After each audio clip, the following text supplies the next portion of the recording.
Greece's Prime Minister staked his reputation on it, perhaps his country's future on it. And the early results of the bailout referendum are showing the no vote leading strongly.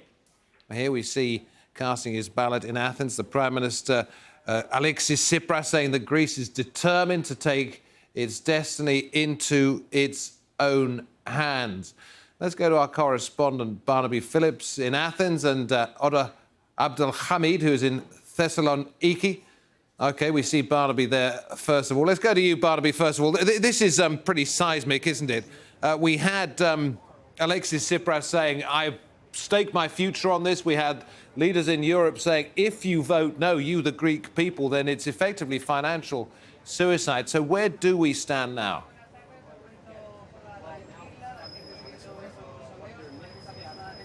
It's moving very fast, but I think it's fair to say, David, at this point, it's much better than Alexis Tsipras might have feared a couple of days ago. 27% of official results coming in, over 60% have voted no. They have a 20% lead over the yes camp. It looks conclusive, including heavy no votes in areas that didn't even vote Syriza in the general election. I've just been down in Syntagma Square in the centre of Athens, and there are large numbers of government supporters congregating. They think that they have won. And Mr. Tsipras took an enormous gamble, and it appears to have paid off. Remember, you've got to get into the mentality of the people who voted no today. They weren't voting no to the euro, or at least the vast majority were not. They were voting no to the terms on offer and to austerity. What follows from that is that Mr. Tsipras will feel emboldened.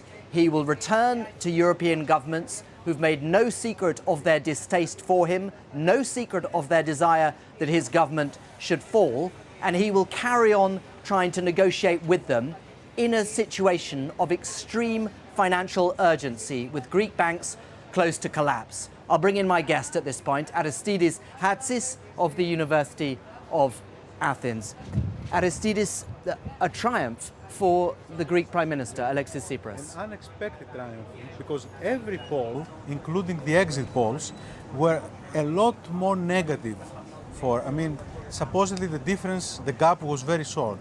However, this is a very strong mandate to Alexis Tsipras to bargain harder. And a huge setback for European leaders and an indictment of their policies over the past 5 years here in Greece. It is certainly an indictment. The reason for this vote was that the Greek people apparently had enough. However, I don't know how strong a bargaining chip this would be with Alexis Tsipras tomorrow, because Alexis Tsipras has this as a bargaining chip. However, it has closed banks and ATMs without money. So I suppose we are going to have a new brinkmanship game now, a more dangerous, more risky brinkmanship game than before. More risky because Alexis Tsipras will push harder, arguing that the Greek people are firmly behind him. Yes, because he will feel more certain, more risky, maybe, and at the same time, more responsible to satisfy the great majority of the Greek people. Well, surely institutions like the European Union, the Commission, the leaders, will have to now listen to him when he says, for example, I want debt relief. This is something you gave me no encouragement on over the past 5 months. Mm-hmm. Now you, Mrs. Merkel, Mr. Hollande, and so on, you have to give way. Is that realistic, do you think? If there is a political will in the European leadership to do whatever is necessary for Greece to remain a part of the Eurozone, then I'm pretty sure that the new proposal by the institutions will have some better terms and some, not only mentioning, but also some particular and concrete terms on debt relief, not debt haircut. This is rather unlikely, but debt relief. And I think that this is enough for Alexis Tsipras, because it will be easier for him now to pass it through the Greek parliament. So there is a glimmer of hope. You do see a potential deal in the days ahead. If Alexis Tsipras told the truth to the Greek people when he promised that the no vote doesn't mean Brexit, it only means we are going to negotiate hard, however, trying our best to remain in the Eurozone, then there is a hope for a better proposal and for a better compromise for the Greek people.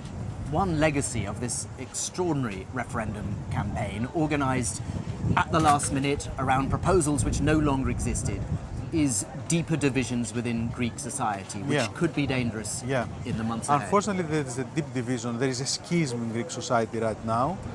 This schism is not balanced, as we just saw. However, there is a schism. And it's going to take a while for these wounds to be healed. And I hope that the Greek Prime Minister today will try to be as conciliatory as possible. I really hope that he is going to build his negotiating strategy on an internal consensus. So I'm waiting for his, of course, for his statement and of his moves, especially for the next week. And whatever happens has to happen quickly, doesn't it? Yeah, not least quickly. because of the banks. Because there is no cash. There is no cash in Greek banks. And there is a danger that even the ATMs will close.